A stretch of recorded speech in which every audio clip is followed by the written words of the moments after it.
All right, guys, we are here today with Mike Ayala, and I'm super excited to have him on the show. If you are unfamiliar, he is a very, very, very successful and honestly savage investor, business owner, and family man who is super involved in GoBundance as well, which a lot of you know Dan and I are in. He has a podcast that he also does with Aaron and Mucha Steggy, you guys have heard on here before, called The King's Table, where they cover everything you can possibly think of regarding like macro and microeconomics and real estate. And it's really awesome. You should go check that out. But Mike, I'm super excited to have you on the show, man. So I guess to give people some context, do you mind breaking down what your current business and assets kind of look like? Yeah, no problem. So I have a mobile home park portfolio with different investment groups, different investors. We currently have 20 communities. That's through the Midwest and Southeast. We have a property management team. And as with anything, I'll just say first and foremost, obviously, I think sometimes people think that we're going to get into real estate or any business for that matter, and it's just going to be, all roses. We tend to talk about the wins, but I mean, there's challenges everywhere. You guys know the environment we're in is challenging. We just came off of, 10 years really of maybe the most interesting and easy time ever to make money. And why? Because the government's just out of control printing it.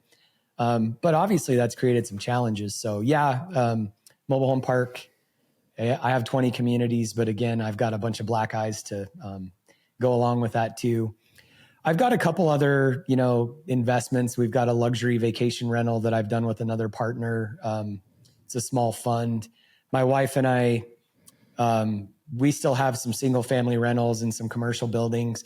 I had 45 single families at one point. We've divested a lot of those. I still have a few and some commercial buildings, but really have restructured a lot of that. And it all kind of started back in the day with a HVAC company that really just kind of opened my eyes to all this, which I sold in 2014. And honestly, at some point in time, when I get the mobile home park portfolio to where I want it to be, and I really struggle with this, and this is the entrepreneur's challenge. I really want to get back into the HVAC space, but we'll save that for another time and day because, as a visionary, like I mentioned off camera, just staying focused is probably our biggest challenge. But I have, I've done a lot of different things. Crazy enough, I've owned a paint store. I had a cabinet shop. I was a general contractor for a while. I've done a lot of different things, but trying to stay focused right now on the mobile home park portfolio. Yeah. I mean, that's a lot. You're a true entrepreneur, right? Yeah. Like you've done so many things. And I bet HVAC is looking interesting right now because you're probably looking at all the equity you have in this real estate. And, cash flows are getting less, interest rates are getting kind of more challenging to play with. And you're like, I could just print money at the HVAC company right now. Yeah. You've already done it successfully. It's going to be that different now. It'll probably be easier, honestly, because there's less competition. But nice. Man. That's awesome. And I probably have a little bit of a contrarian view, not in the sense that, because I love what you said about business. And I've realized this through my own, I guess, shortcomings. I think as entrepreneurs, and even I think this is a human problem, but I read the book Good to Great with Jim Collins years ago. It was probably 2005 when I read this book. And one of the 8 things that separate the good from the great companies was their flywheel. They stayed focused on their flywheel. And a lot of companies get spread too thin and we lose focus of, our core offering within a business. And the companies that really did great, they focused on that flywheel, which if any of you guys are motorheads out there, you had a motorcycle or a lawnmower or whatever, like the flywheel is literally, once that thing gets running, it takes less energy. Yeah, okay. And what I've come to realize, guys, is like, and this is a big struggle for me, but when we think about the flywheel, whether it's a W-2 employee that wants to quit their job, or whether it's a business owner that wants to get into a different business, or whether it's a real estate investor that wants to get into a different asset class, man, sometimes that's not always the thing that we should be thinking about. It is human nature. But the contrarian thing that I was saying, I'm still optimistic on real estate long-term. But again, coming out of the years that we came out of, I don't know that real estate's going to be as easy as it was, in the teens going forward the next, 10, 15 years. And I'm not telling your audience not to invest in real estate. I think everybody should be a real estate investor. But I think we really have to just start asking ourselves the question, what is my flywheel? And is the grass greener on the other side? That's so funny you say that. We were just kind of having a similar conversation along those lines for our business and talking about how spread thin we can get and like where we need to focus all of our efforts. Because as Mike and I have kind of been learning as, early entrepreneurs, it's like wherever you're like getting momentum, you got to stick with it. And sometimes it takes longer than, well, actually, I shouldn't say sometimes, it always takes longer than you think it will. Yeah, totally. And when it comes to real estate right now, it's about managing expectations. Somebody that's going in and listening to Bigger Pockets episodes from 10 years ago, I think that's what it's going to look like now. It's not the same. And I mean, our whole philosophy with Collecting Keys is that we teach people how to make massive income, not just passive income through real estate, because that is such an important piece now that most people just completely ignore. They think that they can have kind of like a standard financial situation and just accumulate properties and eventually reach financial freedom, which I guess technically you can, but it's going to take like a very, very long time. And at this point, it's honestly easier to go and learn to just like make a lot of money as a successful business owner than it is to spend every waking minute saving up, trying to like scrape together assets to make a little bit of cash. No, that's awesome. So you did a lot of stuff. I mean, you're not an old person. So like how did you kind of get into entrepreneurship? That's a compliment. Yeah, I mean it's just an observation though, right? Like, person. Like he's not a guy that's coming on here that's like in his 60s. Did you come from an entrepreneurial family, or like what did that look like? Because you must have been like learning to be an entrepreneur relatively early in life. Man, such a great question. And Kara and I have actually spoken on stages. We spoke at Brandon Turner's Better Life Marriage Conference just last year. And one of the things that we've really been focusing on is investing with your values. And it's, this is cliche, but it's always easier to connect the dots backwards. And to answer your question, I did not come from an entrepreneurial family. I was the first entrepreneur in the family. I was the first person to start a business in the family. I actually grew up with a dad that was a drug addict, abusive, and in and out of my life until I was 8, when I actually went to live with my grandparents. And my mom finally left him, and she got remarried 3 years later to a guy who I call dad today. But even during that time, like my mom, she was working 2 jobs, going to college, trying to get her nursing degree. So she was never around. My dad, my stepdad, who's my dad, was, working out of town. They were just doing everything they could to make ends meet. And honestly, during my high school years, man, I was a hellion. But drugs, alcohol, I started drinking in 7th grade. Crazy enough, like me and my buddies tapped into his mom's alcohol cabinet, and we literally was taking alcohol to school in 7th grade, and just off the rails, man. But the one thing I can always say is that, like, even during high school, like if I wanted anything, I had to work for it. So, that was one thing that I learned at an early age. Was I had a couple things. Number one, I had a really good example of what I didn't want life to look like. And I think this is the problem that we experience. I'm kind of hard-headed, but it takes me time to learn some lessons, but I've always been the person that can learn from other people's mistakes. I want to be the dumbest guy in the room. I want to take lessons from other people. And watching my dad was like my real dad, and my mom's situation was really a driver for me. So to answer your question, like my wife and I started dating in high school, and even from an early age, we were always talking about the future. So it was like vision. What do we want life to look like? Her and I separated for probably a year. The last year that I was in high school, I went off the deep end, which we can or don't need to get into, but literally ended up in jail, methamphetamine, like it was methamphetamines, like off my rocker. She left me during that time, but she wrote me a letter in jail, like actually telling me that, her parents said that they would help me when I got out and all this stuff. And I was just like, why do you even care? Why would they care? Like, I'm the last person. I have adult kids now, and my youngest is 19. And I'm pretty sure that, like, if her boyfriend did what I did, I don't know that I could do what they did. But anyway, I'll set that aside. Yeah. Kara and I got married. Kara was 20. I was 20. No, Kara was 19. I was 21 when we actually got married. and Dylan showed up 1 year later. So we were kind of launched into a family at a pretty early age, and we were pretty clear on, we didn't know what we wanted, but we knew how we wanted our life to look. And we always said that like, we wanted to make memories over possessions. Like we wanted to have dinner together. I didn't want to be a Disneyland dad. I didn't want to be the dad that was, working 7 days a week and all this stuff. Cause like I grew up with that. And so to make a long story short, I actually started working for a plumbing company, went to apprenticeship school, became a plumber. I'm a plumber by trade. Most people don't know that. Wow. And I just, man, if you look back at your life, there's probably these times where there was a lot of luck involved. And for me, there was a lot of luck involved because the company that I was working for was growing really fast and had a lot of work and didn't have a lot of employees. So I was literally, by the age of 22, so 19 to 22, I'm not even technically a journeyman plumber yet, and I'm running projects for this company. At the age of 23, I ended up running a $3.5 million casino expansion out of town, running a crew of 16 guys that were twice my age, had more experience than me, but my boss didn't trust them. And here's the kicker. So I'm working 7 days a week out of town. My wife's pregnant with our third child. We had a lot of kids really quick. So, I have 2 kids under the age of 4, literally at that point in time. She's pregnant with our daughter and I'm gone. I'm like working 100+ hours a week. I would leave that job on Sunday night, run home, have a cold dinner, wash my clothes, and go back out of town at 3:00 the next morning. I'm like literally Groundhog Day to what I grew up with, other than I wasn't an alcoholic and I wasn't abusive.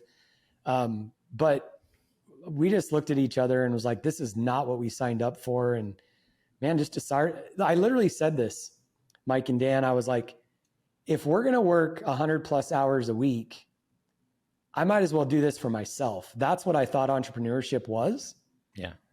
So I quit my job, started a business, and this is the crazy part. And a lot of luck involved in this. Literally, we got our plumbing license in July of 2024. And by the end of that year, we were doing $1 million in revenue and I had 17 employees. Wow. Like it was insanity. And you fast forward, we were never not profitable. And I'm not saying all of this because I'm amazing. I'm saying this because I was really lucky and the timing was right. And I also understood that I didn't know what the hell I was doing. And I hired a consultant. I got out of the way and I just did exactly what they told me to do. And it freaking worked. By 2009, we were on the Inc. fastest growing companies in America. And I mean, I had 100 employees. It was insanity. Yeah. That is an insane story. Yeah. Yeah. I mean, you say luck, right? But I'm a firm believer people create their own luck, and like even in that situation where you were doing the casino expansion, you were put in that role of seniority, even though you were half the age of everybody else for a reason. It's right. Because you had proven yourself to be the person that was right for that. And you can say luck being at that company, but there's also other people that would have been in that situation and they wouldn't have been given that, that wouldn't have been given that shot that you were given. So, no, that's awesome. And so is that the company that you ended up selling? Yeah. It is. Okay. Yeah. What was the reason to do the exit at the time? And, you talked about getting back into HVAC again, but at that point in time, what was your logic and why?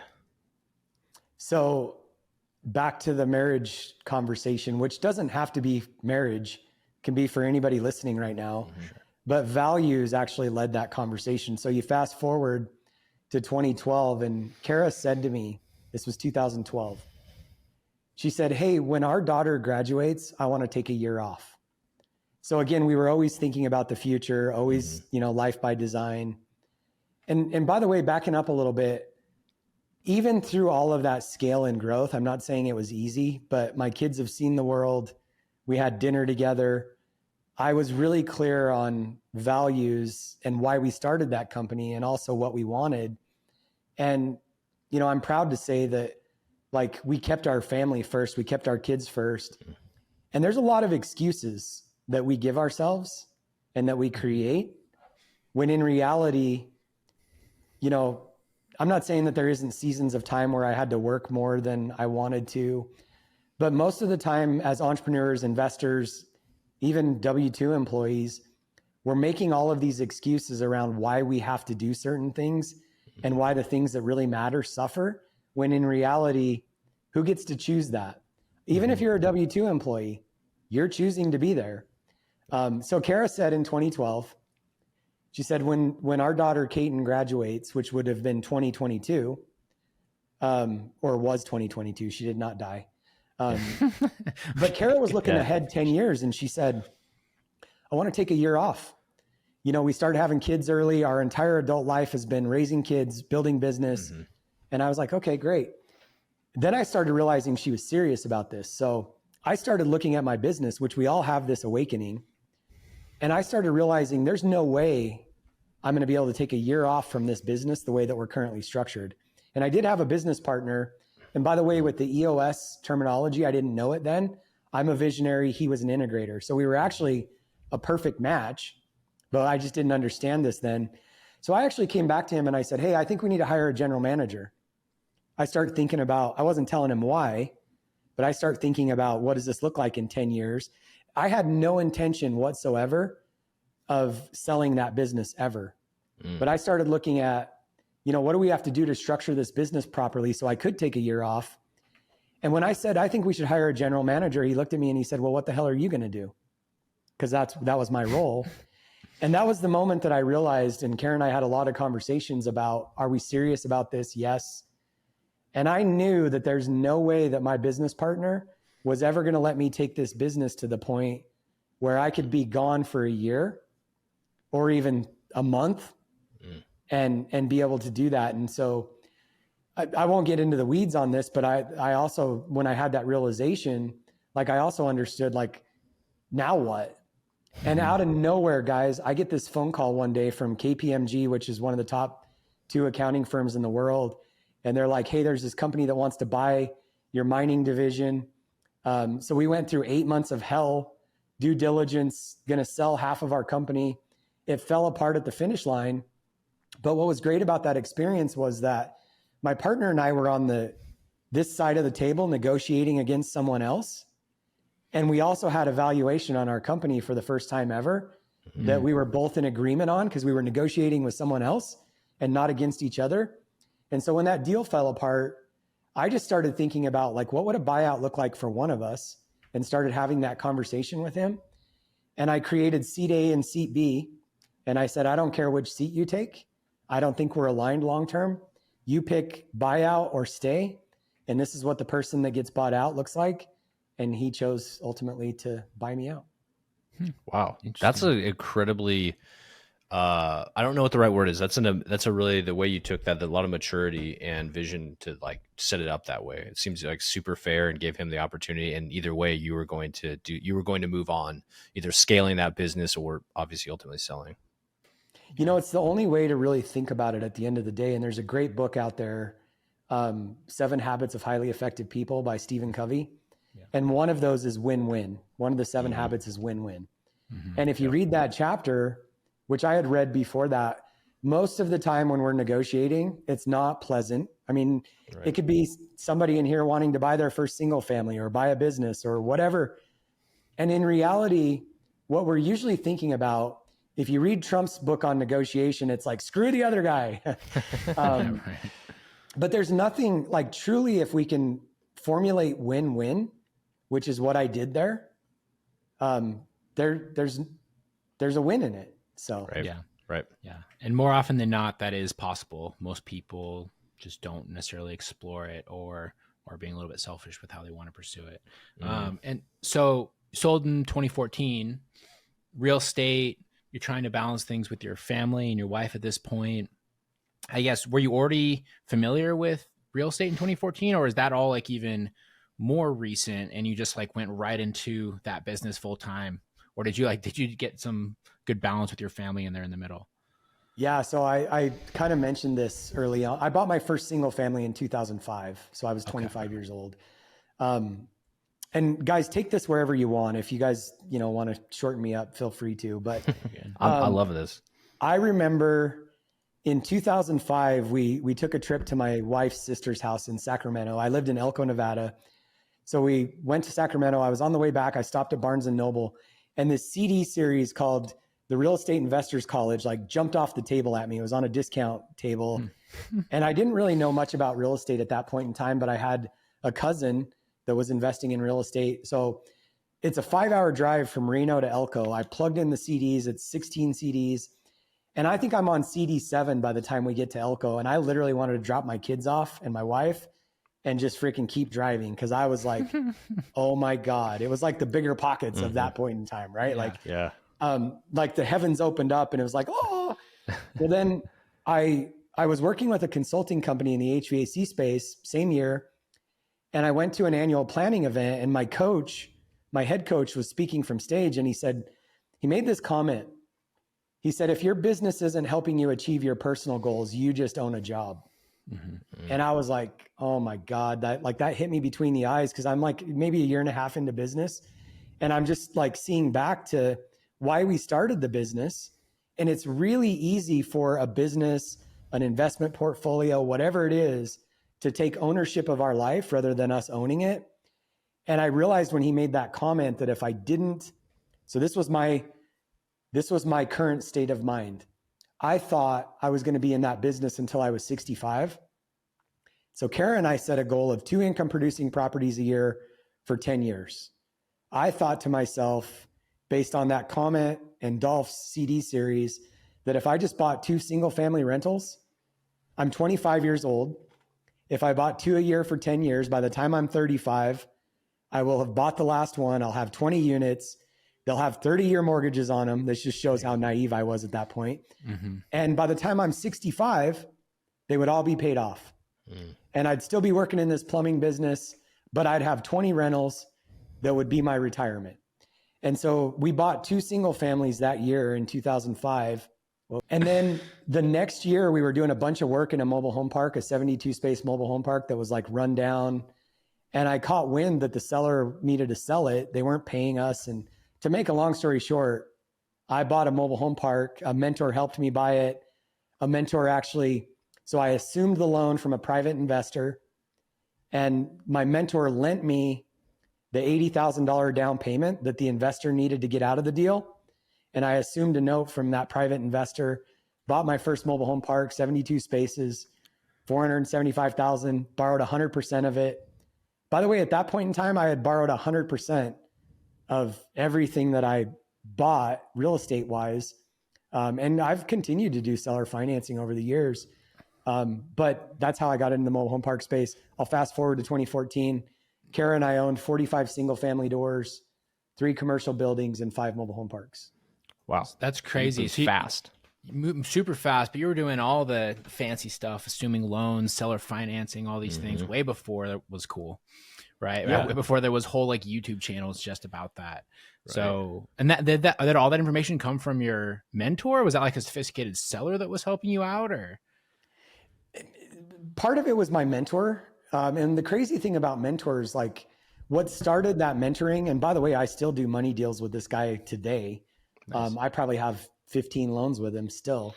But what was crazy about that is I went into him to truly ask his advice.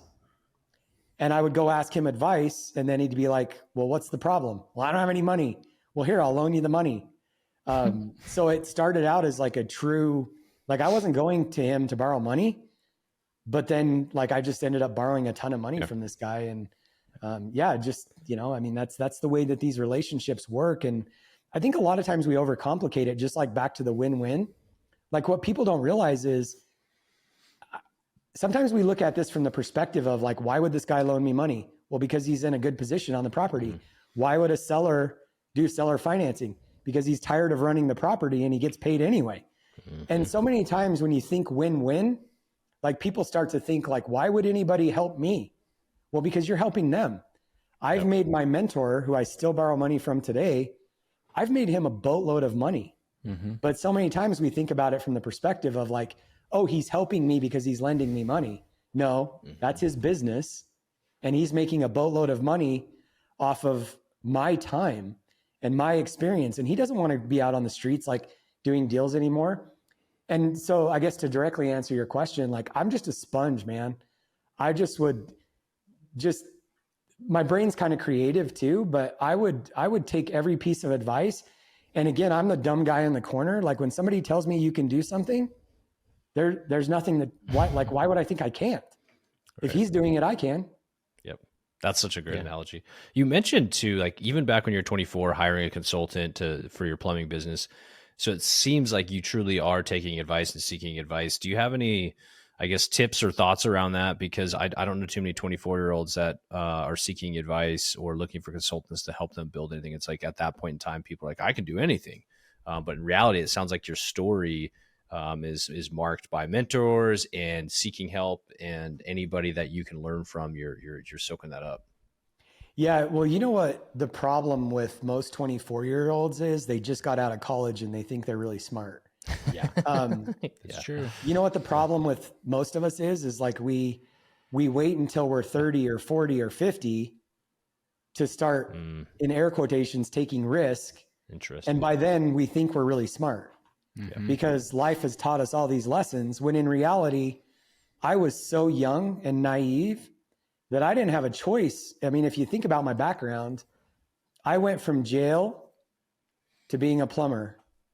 And when I started a plumbing company, I didn't go to college. I didn't have a marketing degree. I didn't have a business degree. Yep. I remember doing one of our first jobs and the contractor was like, hey, you need to send me a bill. And I was like, I called my wife. This is true. I called my wife and I said, hey, we need to send these people a bill. And she's like, well, how do we do that? And I'm like, I don't know. It's like, go get QuickBooks. There's got to be some kind of billing software. And she called me from Office Max and she said, there's like 18 different versions of this. And I said, well, there's got to be one for like contractors. And she looks and she's like, oh yeah, there is one. There's QuickBooks Contractor. Like, so I'm truly like, I didn't know anything about sales, marketing, leadership, hiring, business, HR, like all the things that ruin us. Yeah. And so my only choice was to find the best consultant I could find and just do what they told me to do. I mean, you make that as a joke, but to be fair, that is on par with my experience with most contractors. Like they want like an envelope of unmarked $100 bills. Yeah, right. Like, how else am I supposed to collect money? Yeah. Nice. That's great. That's very cool. So as you were going through all this, though, I mean, obviously a recurring theme is, focusing on your family, time with your wife, time with your kids. How did you balance all that? Because I mean, you had very significant companies. You've done very significant investing. Literally before you hopped on here, Dan and I were talking about how both of us were working until 9:30 last night. Right. And so I guess what was your, I don't want to say like a secret or like your routine or the arrangement that you had with your wife that made it possible for you to do that correctly? So the old saying, like, KISS, keep it simple, stupid. Yeah. I just think we overcomplicate things, and it does get more challenging as we get older. Mm-hmm. I'm actually in a period of time right now where I'm actually struggling with what made me successful when I was younger. Mm-hmm. I'm kind of lazy. Like when I'm looking around, so a couple things. I love being with my kids. I love traveling. I love being home for dinner. I like my weekends. And when I would look around at my business at any given stage, I would look at everything that I have on my plate. And I think there's a couple maybe natural tendencies that I have. I want to go back to what Mike said and not maybe, demean myself when we were talking about lucky. But I think I've had this natural ability too to see where I'm the bottleneck and to really know what I'm good at and what I'm not good at. And so I never wanted to be in the weeds. I didn't want to run calls on weekends. I didn't want to be the guy that said, you know what, if you want it done right, you got to do it yourself. I don't want to do it. Like, I actually know that there's people that can do all of those things better than me. And I think in fairness to the 24-year-old Mike, he was forced into that because I didn't have the option of doing everything in my business. Right. Yeah. And I think this is really like kind of back to Ben Hardy's book, 10X is easier than 2X. Like, he just said it so much better than I would have. But the reality is I 10X'd my business because I wasn't in a place where I could 1X it or 2X it. I was literally forced into, I knew I wasn't smart enough to do I hired a controller almost immediately. And salespeople, you know, my HVAC consultant said, you need to hire a salesperson. Most HVAC owners are like, I'm the only one that can do that. Most HVAC owners are like, you know, I'm going to run call this weekend because that guy's an idiot. I didn't want to do any of that. Like I wanted to be home. So I just forced myself. If I find myself working till 9 o'clock at night, how do I replace whatever it is I'm doing till 9 o'clock at night? That is some sound advice. Yeah. I got a question on that. So it sounds, I mean, you have a different background and experience in a lot of this areas, and you said you're forced into that. Do you have any advice for guys like Mike and I who might be kind of caught up in that? We're trying to focus on our flywheel in finding that right strategic hire. Cause like we have, I mean, how many staff do we have, Mike, between all of our companies? Like 20, a lot, 24. 24. So we have 24 staff members. We're a virtual company. We're not a construction company, so it's a little different than when you're talking about running an HVAC company, but I know you get what I'm saying. Like we need probably another strategic hire to help us get out of that. Do you have advice for that? Yeah, and again, I think this is where our analytical mind comes into play. And this may or may not be great advice, but you know, if you put the right person in the right seat, and obviously there's a bunch of complexities around that too, because of course I hired a guy in 2018, even after all my, you know, great wins and years of experience, that almost destroyed our company from the inside out. I've got some partner issues that I'm working through in a business right now that I wouldn't wish on anybody. So I want to be really clear that like, you know, a lot of times we share the wins and we don't share it never ends. The challenges never end. But I think the biggest thing is like just continuing to take those risks within parameters that make sense. But when you get a good employee, like take care of them. And I was a hellion when I was a young business owner. I was stressed out. I was yelling, screaming. But as I've gotten older, it's like, you know, I think the only way to really figure out what's the next right hire and who's the next right hire is for you to, or anybody that's listening, to really sit down. And I think a lot of times, even when we do identify the role, which that's what I was going to say, identify the role, and then really spend the time to make sure that you're clear on what that role is, and then try to get the right person for the role. And just know that, man, sometimes Harvard actually did a study that said it takes 8 months for somebody to really figure out what their role is. That's a lot of risk. And that's a lot of lost time and money, but that's the game of business. And so I think making sure, let me pull this back to the get-go. The thing that I had going for me is a business with high margin. HVAC and plumbing have high margin. Sure. I think a lot of times, are we in the right business? Do we need to eliminate, I mean, even back to the flywheel. I don't know anything about your guys' business or obviously the audience business, but even back to the flywheel concept, sometimes we're doing 7 things in our business and 2 or 3 of them are sucking the life out of the 1 or 2 that are really making the money. And those are the hard conversations that we have to have with ourselves and that we have to have with our business partners and that we have to have with our team. But I think starting with a business that actually is a good, profitable business is what really allowed me to scale and make mistakes. Because if you've got a fine margin business, not a lot of room for mistakes. Totally. That's really a very valid point, and something that when we're looking at financials on our business, and what I see too is, you're right.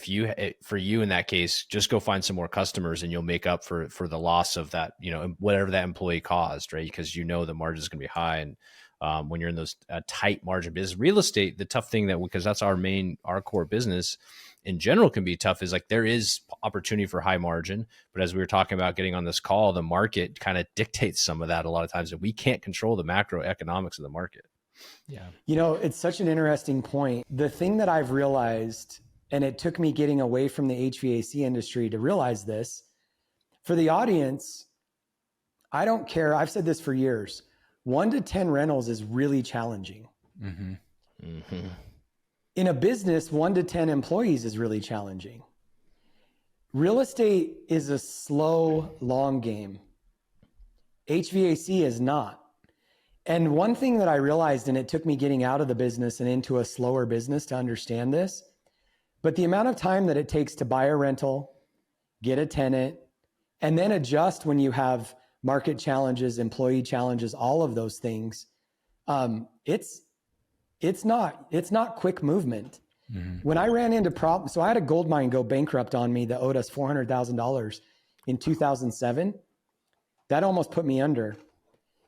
And the thing that I realized, I got Barry Liparelli, my old mentor, in a room. He sat in a conference room with me and my controller for 6 hours and went through every part of our business, money we owed, our debt, our income. And he said, well, the only way to get out of this is do more in sales. In real estate, you can't do that. You can't just go raise your rent. You can't just lower your mortgage payment. You can't just increase revenue if you have a challenge. You can't go to the bank.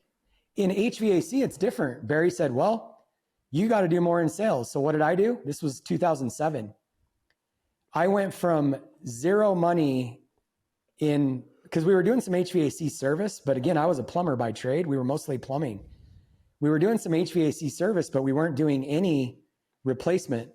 And so I walked away from that meeting and I met with my team and I said, how do we increase our replacement revenue and do more in HVAC? So we were doing $0 in replacement revenue when that happened. And when you fast forward to the year end of 2008, so 1 year and 3 months after that meeting, we were doing almost $1 million a year in revenue on HVAC replacement. Wow. You can't do that in real estate. So real estate, as fabulous as it is, and I'm a huge real estate fan. Everybody should own real estate, but it is a business and it is a slow growth business. Yeah, especially on the holding side. So I guess like the contrary sort of perspective on that is if you are doing transactional real estate. So like our main vertical income has come from wholesaling for the past several years. And that's can be a quicker timeline, right? You leave money on the table. It is an expensive business to run marketing wise and operational wise, but the margins can be immense. But it's amazing how many people are fixated with building these real estate portfolios that don't have any way of creating large vertical income if they need to in a shorter period of time. Right. And like even back in the day when it was Dan and I just hustling for the first couple of years and we had like 2 team members, literally it was like, do we need money this month? Yes. Cool. We're wholesaling these properties. Do we have surplus? We do. Great. Let's keep these ones. And that was how we dictated everything on basically a 60-day decision every single period. Right. And you know, you having the flexibility in the HVAC company is so huge.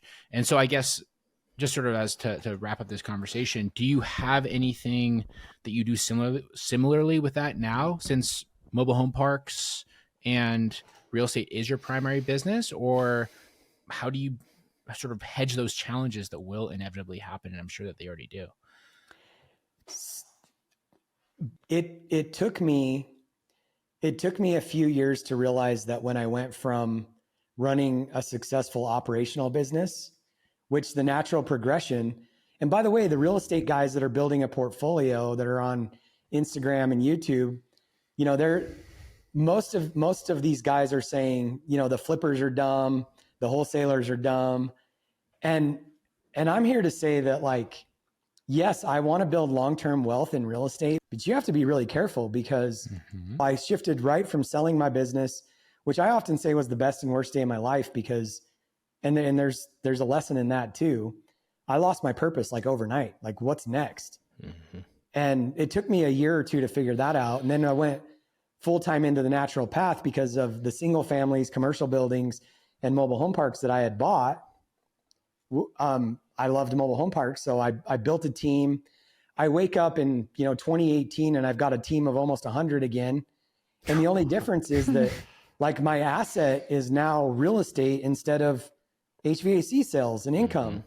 And then it took me a couple more years and some challenges during COVID. And again, everything's not rosy in any business. There's challenges everywhere, but it took me a while to realize the answer to your question. And the thing that I had going for me was I had a 10-year buyout. I had a solid real estate portfolio. I had plenty of assets that were cash flowing, passive income, like truly passive income, that allowed me some runway to go build this slower growth portfolio. But the downside to that was I didn't have the pressure to help me realize what this slow growth portfolio actually does for us. And if you talk to most syndicators, portfolio managers, where do you make your money? Fees, buying properties. Whoa, like that was never my mindset on real estate. It was always like cash flow, single family, multifamily, didn't matter. It was cash flow. And so that's all become like a real, realization to me in the last few years. And one of the conversations that my wife and I are having now, it's literally been 10 years now since I sold my business. And I want to get back to more operating. I was talking to Doug Ottersberg the other day, who I don't know if you guys know him, but he's a mobile home park guy. And one of the things that I started thinking of, Doug just blew my mind, because everywhere across the portfolio, we have homes that we're setting and we're financing residents through a third party that's making 12% returns on those homes. And I literally walked away from my conversation with Doug thinking, man, every dollar that I make, I'm going to pour into financing my residents with a lender, because I'm sitting on a gold mine and we're using a third party that's financing all of these. And so this has been this was 2 days ago. So I'm starting to think again, like, how do I get out of the long, slow growth, which I want to I shouldn't say out of, but how do I de-risk and decouple some of my risk from that?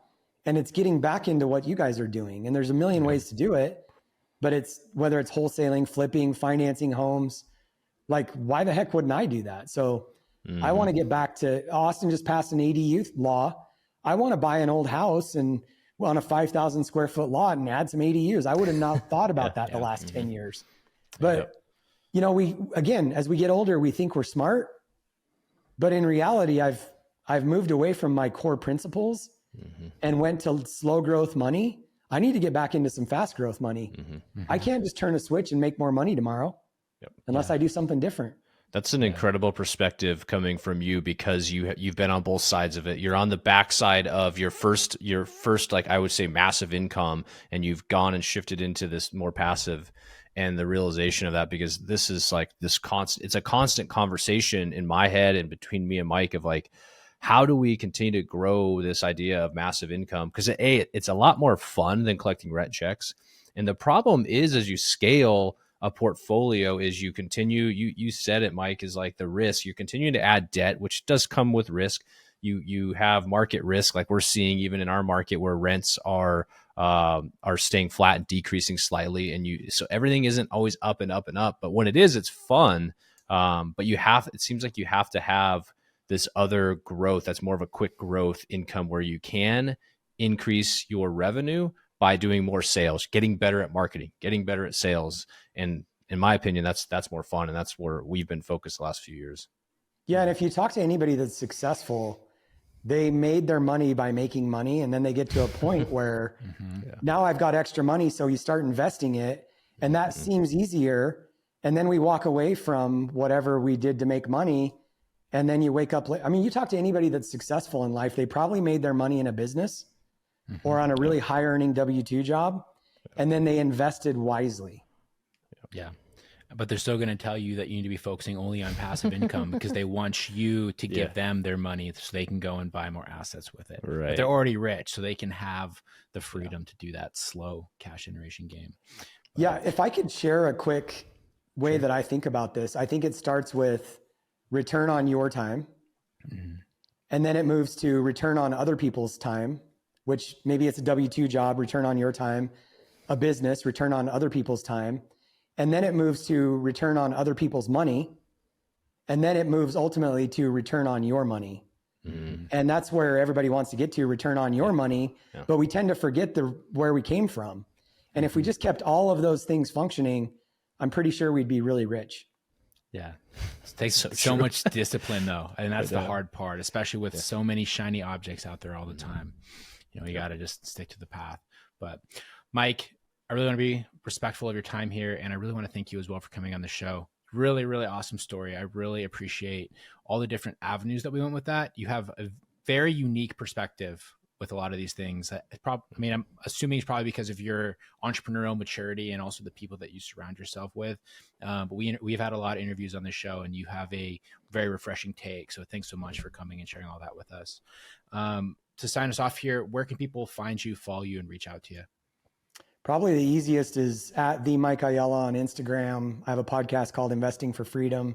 And as you said, maybe my favorite, the King's Table podcast with the other guys. Yeah. So yeah, it's a really good one. You guys go into all sorts of fun stuff over there. So Mike, thanks so much again for coming on the show. We really appreciate it.